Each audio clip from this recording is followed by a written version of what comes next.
حضور اکرم صلی اللہ علیہ وسلم نے فرمایا، حضرت ابو درداء رضی اللہ تعالی عنہ سے روایت ہے، حضور اکرم صلی اللہ علیہ وسلم نے فرمایا کہ الا اخبرکم بافضل من درجۃ الصدقۃ والصلاۃ والصیام،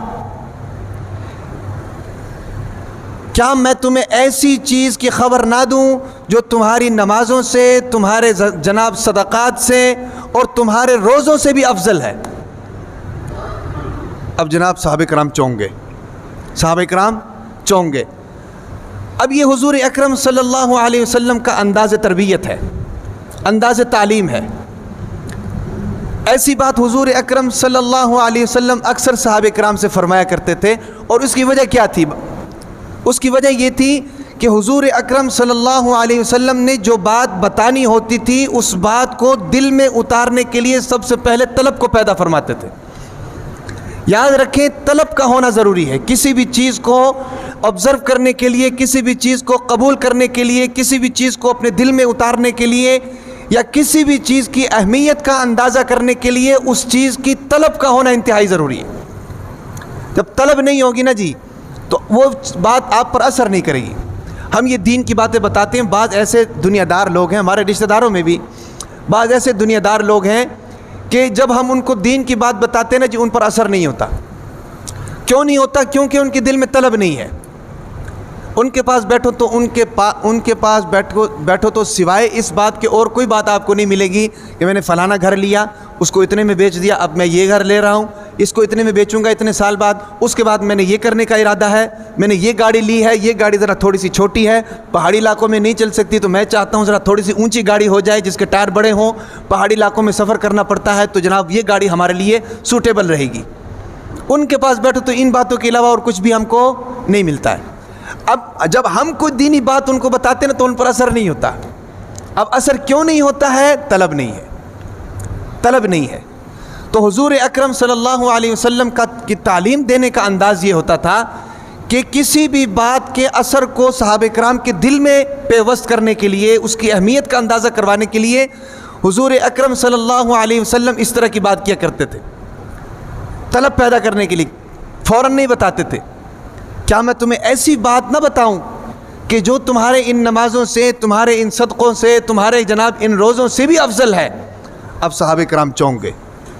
تو میں یہ بتا رہا تھا کہ یہ جو طلب ہوتی ہے نا کسی بھی چیز کی، یہ انسان کو بے چین کر دیتی ہے، سکون لینے نہیں دیتی ہے۔ اب صحابہ کرام کو تو دین کی طلب تھی نا جی، صحابہ کرام کو تو اپنی آخرت کی فکر تھی، سمجھ آ رہی ہے کہ وہ ہماری طرح نہیں تھے کہ فلانا کام ہمارا جناب تیز ہو جائے، فلانے کام میں ترقی ہو جائے، گاگ آ رہا ہے اس کو کسی طریقے سے بالٹی میں اتار دو، ہیں بھئی چیز ایک دو نمبر چیز کو ایک نمبر کر کے بیچ دو، کسی نہ کسی طریقے سے پیسے آ جائیں، سمجھ آ رہی کہ نہیں؟ ہماری طرح ان کی زندگیاں نہیں تھی۔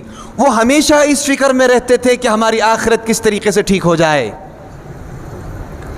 ہم اللہ تعالیٰ کے محبوب بندے کسی طریقے سے بن جائیں، ہم حضور اکرم صلی اللہ علیہ وسلم کا قرب حاصل کر لیں، ہم اللہ تبارک و تعالیٰ کا قرب حاصل کر لیں۔ 24 گھنٹے کی زندگی ان کی اس چیز کے گرد گھومتی تھی۔ حالانکہ کاروبار وہ کرتے تھے، تجارت وہ کرتے تھے، معاملات وہ کرتے تھے، شادی بیاہ ان کی ہوتی تھیں، غمی خوشیاں ان کی آتی تھیں، ان تمام چیزوں کے باوجود ان کا ذہن اور ان کی توجہ اور ان کا خیال اور ان کی نظر صرف اور صرف اللہ تبارک و تعالیٰ کی طرف ہوتی تھی۔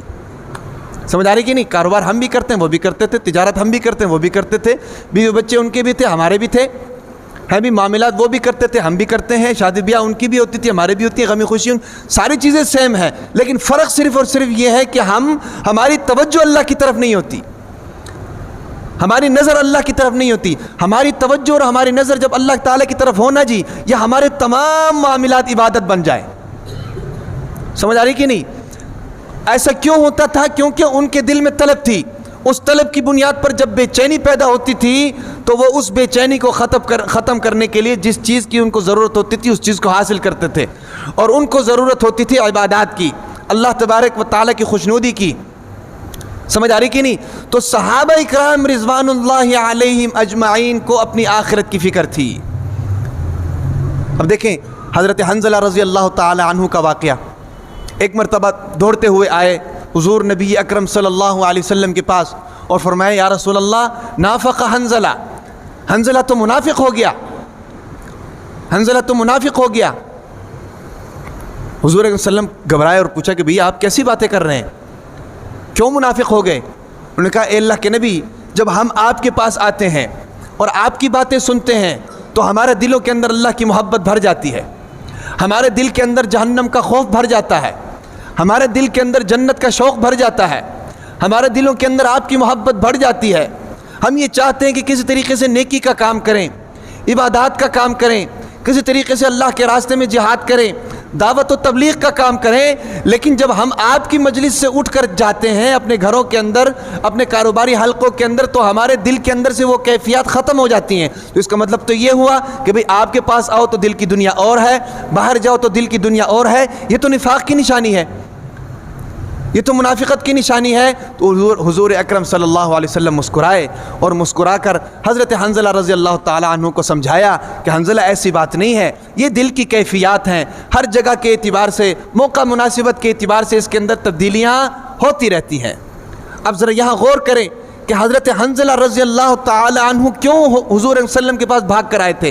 اس لیے آئے تھے کہ ان کو اپنی آخرت کی فکر تھی، کہیں یہ نہ ہو کہ میں مر جاؤں اور نفاق کی حالت میں اللہ تعالیٰ کے پاس پہنچ جاؤں، کہیں یہ نہ ہو کہ میری مغفرت جناب رک جائے۔ اس پریشانی کے عالم میں وہ حضور اکرم صلی اللہ علیہ وسلم کے پاس آئے تھے۔ کیا ہماری آج یہ فکر ہے؟ ہم لوگ عبادت میں ہوتے ہیں تو دنیا ہمارے دل میں ہوتی ہے، دنیاوی معاملات میں تو ہونی ہے۔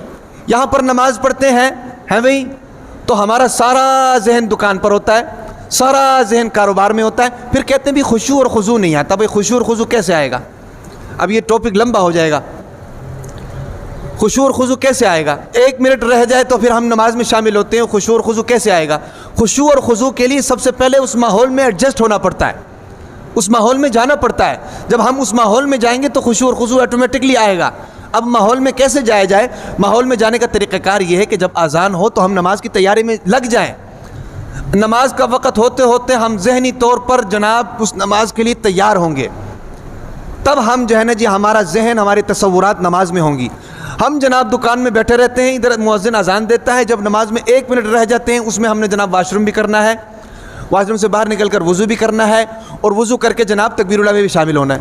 تو مجھے بتائیں کہ اب ایک منٹ کے اس آنن فانن موقع میں خشوع اور خضوع کہاں سے آئے گا؟ تو ہمارا تو نماز میں یہ حال ہے۔ حضرت حنظلہ رضی اللہ تعالیٰ تو ڈر کے بھاگ کے آگے کہ آپ کی مجلس میں آتے ہیں تو اللہ تبارک و تعالیٰ کے جناب قدرت کے شاہکار ہمارے سامنے ہوتے ہیں، جب نکل کر جاتے ہیں تو دنیاوی معاملات میں الجھ جاتے ہیں۔ اور ہمارا حال یہ ہے کہ دنیاوی معاملات میں تو دنیاوی معاملات ہمارے دل میں ہوتے ہیں، لیکن نماز میں بھی ہماری دکان ہمارے دلوں سے نہیں نکلتی۔ تو اس سے آپ اندازہ لگائیں کہ ہمارا ایمانی لیول کتنا ہے۔ سمجھ آ رہی کہ نہیں بات کی؟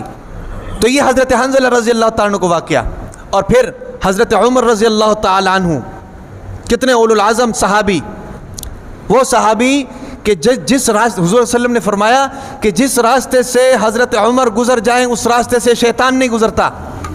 اتنا رعب اور دبدبا حضرت عمر کا، اور قرآن کی کتنی آیتیں حضرت عمر رضی اللہ تعالی عنہ کے مشورے کے عین مطابق اللہ تعالیٰ نے اتاری۔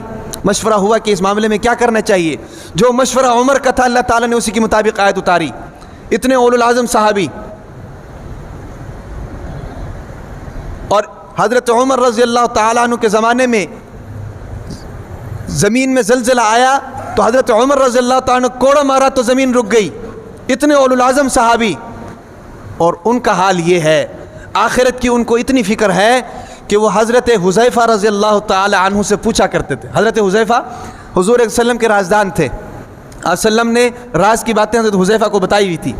ان سے پوچھتے تھے اکثر و بیشتر کہ حذیفہ مجھے ذرا بتا دو کہ جو منافقین کی فہرست حضور اکرم صلی اللہ علیہ وسلم نے تمہیں دی ہے، کہیں میرا نام اس میں ہے تو نہیں، کہیں میرا نام بھی شامل تو نہیں ہے اس میں؟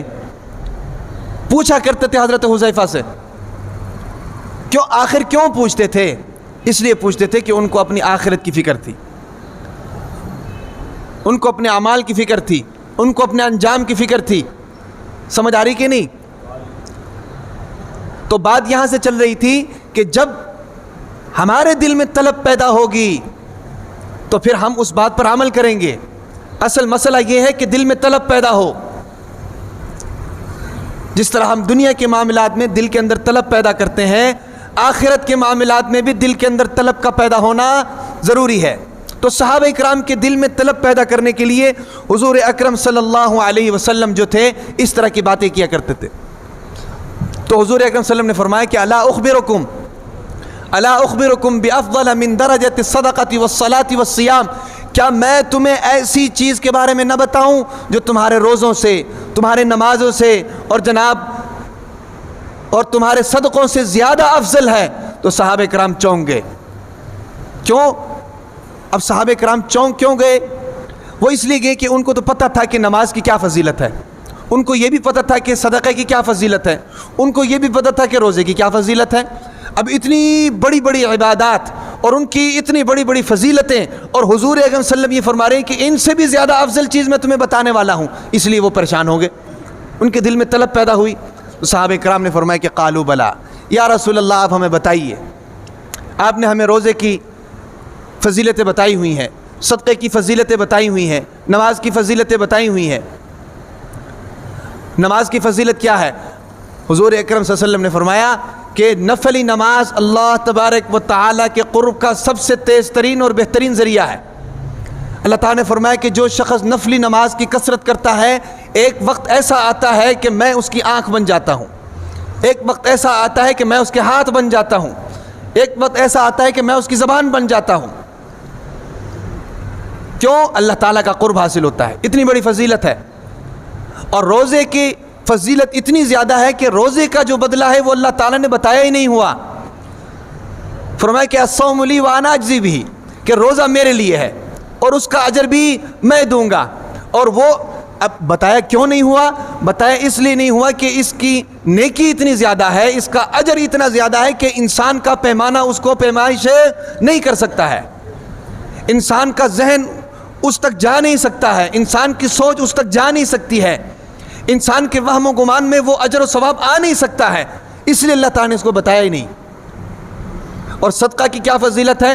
صدقہ کے بارے میں آیا ہے کہ جو شخص صدقہ دیتا ہے اللہ تعالیٰ اس کو اس صدقے کے بدلے میں 700 گنا اجر دیتے ہیں، اور وہ بھی جنت کے اجر کے برابر۔ سمجھ آ رہی کہ نہیں؟ تو اتنی بڑی بڑی فضیلتیں صحابہ کرام رضوان اللہ علیہم اجمعین نے سنی ہوئی تھیں، تو جب یہ بات حضور صلی اللہ علیہ وسلم نے فرمائی کہ میں تمہیں ایسی بات نہ بتاؤں کہ جو تمہارے ان نمازوں سے اور تمہارے ان روزوں سے اور تمہارے جناب ان صدقوں سے زیادہ افضل ہے، تو صحابہ کرام نے فرمایا کہ قالوا بلا، اے اللہ کے نبی آپ ہمیں ضرور بتائیے، ہم عمل کرنے کے لیے تیار ہیں۔ اب دل کے اندر طلب پیدا ہوگی، دل کے اندر طلب پیدا ہو گئی، اٹریکشن پیدا ہو گئی کہ کون سی ایسی بات ہے، کیونکہ وہ تو ہمیشہ تیار رہتے ہیں کہ حضور اکرم صلی اللہ علیہ وسلم کی زبان سے کوئی بات نکل آئے اور ہم عمل کریں، حضور صلی اللہ علیہ وسلم کی زبان اقدس سے کوئی بات نکل آئے اور ہم عمل کرنے والے بن جائیں۔ تو حضور اکرم صلی اللہ علیہ وسلم نے فرمایا کہ وہ بات یہ ہے، اصلاح ذات البینی، اصلاح ذات البینی وفساد ذات البینی ہی الحالقہ۔ فرمایا کہ سب سے افضل بات، یعنی تمہارے روزوں سے بھی زیادہ افضل اور تمہارے صدقوں سے بھی زیادہ افضل اور تمہاری نمازوں سے بھی زیادہ افضل کام یہ ہے کہ جب دو بندوں کے درمیان میں جھگڑا ہو رہا ہو تو اس جھگڑوں کو تم ختم کر دو، آپس میں جھگڑوں کو ختم کر دو۔ یہ سب سے افضل ہے، یہ سب سے افضل عمل ہے، یاد رکھیں، سب سے افضل عمل کہ آپس میں تمہارے جھگڑے ہو رہے ہیں، تمہاری ناچاکیاں ہو رہی ہیں، تمہاری لڑائیاں ہو رہی ہیں، تم ان لڑائیوں کو ختم کر دو۔ اب ایک اور بات یہاں ذہن میں رکھیں، یہ جو بات کی حضور اکرم صلی اللہ علیہ وسلم نے کہ تمہارے روزوں سے بھی افضل چیز، تمہارے صدقوں سے بھی افضل چیز، تمہارے نماز سے بھی افضل چیز، یہاں ایک بات سمجھنے کی ہے، وہ یہ ہے کہ حضور اکرم صلی اللہ علیہ وسلم کے کہنے کا مطلب یہ ہے کہ جو تمہارے نفلی روزے ہیں، تمہارے نفلی صدقات ہیں، تمہاری نفلی نمازیں ہیں، سمجھ آ رہی کہ نہیں؟ یہاں نمازوں سے مراد نفلی نمازیں ہیں، یہاں صدقات سے مراد نفلی صدقات ہیں، یہاں روزوں سے مراد نفلی روزے ہیں۔ یہ دیکھیں، ایک آدمی ساری رات تہجد پڑھ رہا ہے، نفل ہے نا، ساری رات تہجد پڑھ رہا ہے، اس تہجد پڑھنے والے سے، اس تہجد پڑھنے کا عمل سے وہ عمل بہتر ہے جو دو بھائیوں کے درمیان آپ صلح کروا رہے ہیں۔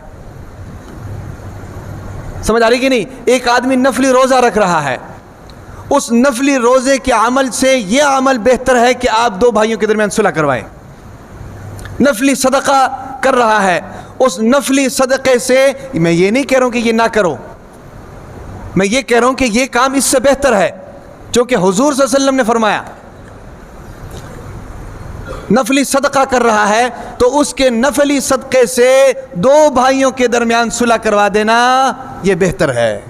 تو اس سے آپ اندازہ لگائیں کہ یہ جو خاندانی اختلافات ہیں, یہ جو فیملی کے اندر لڑائی جھگڑے ہیں بھئی, یہ جو محلوں کے اندر ایک دوسرے کے ساتھ مشت و گریبانیاں ہیں, اس کا کتنا بڑا نقصان ہے.